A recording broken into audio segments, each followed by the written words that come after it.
Hello everyone, this is Dr. Muskan and I welcome you to the Physio Info Island. I hope my previous video on the upper cross syndrome must be helpful to you. And today we are going to begin with the assessment part of the upper cross syndrome. So without wasting any more time, let's get into the video. As soon as the patient comes to our clinic, the first thing which we have to do is the observation part. Okay मैंने आपको अपनी previous video में explain किया था कि जो अपर cross syndrome है उसमें 3 क्लिनिकल फीचर्स होते हैं. The first is forward neck, second one is increased kyphotic posture and the third thing is the rounded shoulders. So these 3 things are in the patient which we have to see, and if these 3 clinical features are present in the patient, this means the patient is diagnosed with upper cross syndrome.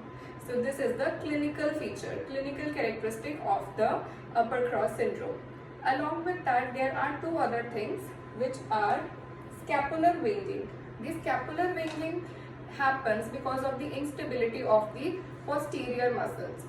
Okay, the middle back muscles, which are the middle traps, lower traps, along with that serratus anterior, because of the instability in those muscles, there happens scapular winging or scapular abduction.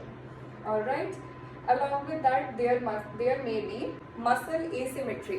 This means maybe on one side the muscles be overactive and the other sides the muscle are weak, because of which the scapula is in the winging position or it is anteriorly tipped. I hope you got the observational points which you have to observe in the patients. And this is the most important feature which we have to see in the patient, because the first diagnosis before touching the patient can be done through the eyes.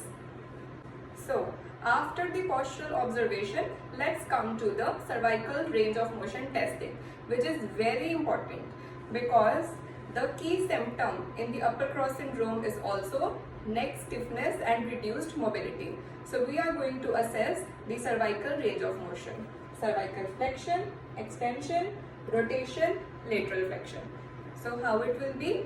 We'll ask the patient to perform all these movements: flexion, extension, rotations, side to side, and then lateral flexion.